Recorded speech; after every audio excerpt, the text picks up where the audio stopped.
Sejarah dan isi perubahan amandemen UUD 1945 pertama tahun 1999. Sejarah mencatat amandemen UUD 1945 sudah dilakukan sebanyak 4 kali sejak reformasi 1998. Pasal berapa saja UUD 1945 pertama kali diamandemen? Sejak pertama kali dicetuskan pada 1945 hingga berakhirnya Orde Lama pimpinan Presiden Soekarno, kemudian berlanjut masa Orde Baru yang dikendalikan Presiden Soeharto selama 32 tahun. UUD 1945 sama sekali belum pernah diamandemen.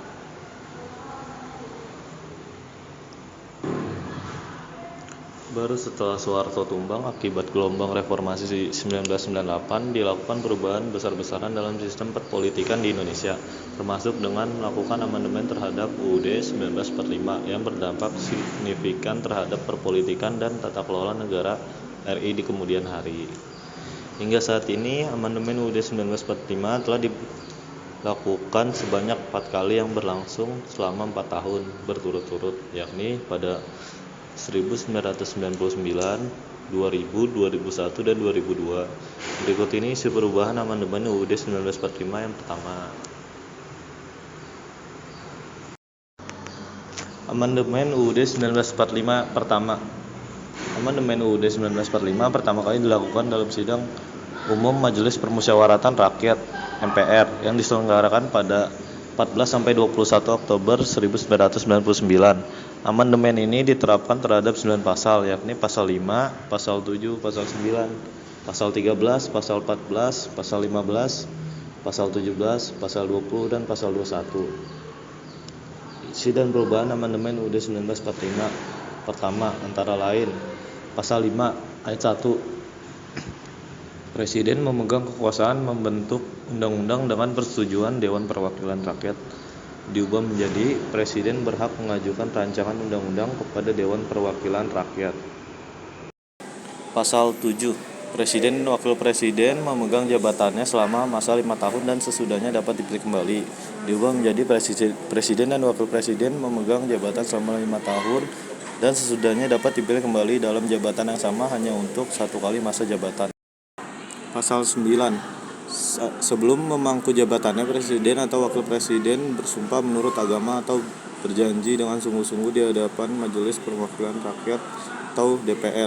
Sumpah Presiden, demi Allah saya akan berusaha memenuhi kewajiban Presiden Republik Indonesia dengan sebaik-baiknya dan seadil-adilnya, memegang teguh Undang-Undang Dasar dan menjalankan segala undang-undang dan peraturannya dengan seluruh-seluruhnya serta berbakti kepada nusa dan bangsa.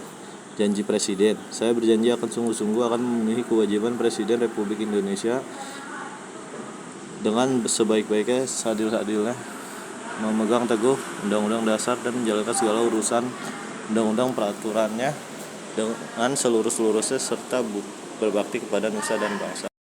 Diubah menjadi 1. Sebelum memangku jabatannya, Presiden dan Wakil Presiden bersumpah menurut agama atau berjanji dengan bersungguh-sungguh di hadapan MPR atau DPR sebagai berikut. Sumpah Presiden, demi Allah saya akan berusaha sumpah akan memenuhi kewajiban Presiden Republik Indonesia dengan sebaik-baiknya dan seadil-adilnya, memegang teguh Undang-Undang Dasar dan menjalankan segala undang-undang dan peraturan seluruh-seluruhnya serta berbakti kepada nusa dan bangsa.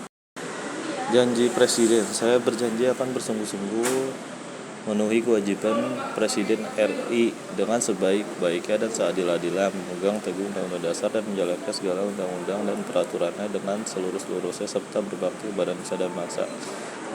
Ayat 2. Jika Majelis Permusyawaratan Rakyat atau DPR tidak dapat mengadakan sidang, Presiden dan Wakil Presiden akan bersumpah menurut agama dan atau berjanji dengan sungguh-sungguh di hadapan pemimpin Majelis Permusyawaratan Rakyat. Pasal 13. 1. Presiden mengangkat duta dan konsul. 2. Presiden menerima duta negara lain. Diubah menjadi 1. Presiden mengangkat duta dan konsul. 2. Dalam hal mengangkat duta, Presiden memperhatikan pertimbangan DPR. 3. Presiden menerima penempatan duta negara lain dengan memperhatikan pertimbangan DPR.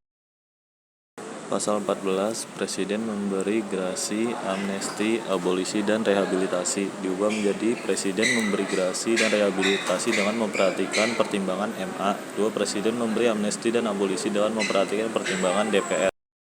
Pasal 15. Presiden memberi gelar tanda jasa dan lain tanda kehormatan. Diubah menjadi Presiden memberi gelar, tanda jasa, dan lain-lain tanda kehormatan yang diatur dengan undang-undang.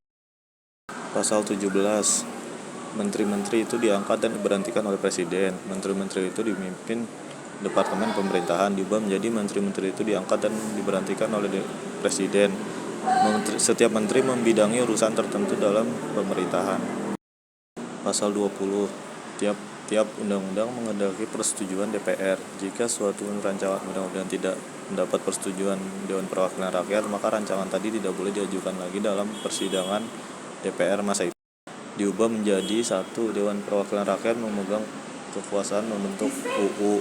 2. Setiap rancangan UU dibahas oleh DPR dan Presiden untuk mendapat persetujuan bersama.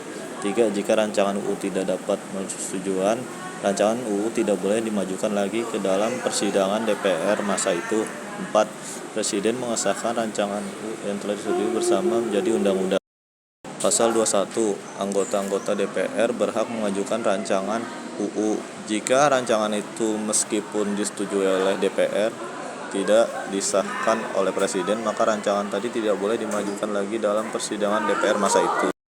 Diubah menjadi anggota DPR berhak mengajukan usul rancangan undang-undang.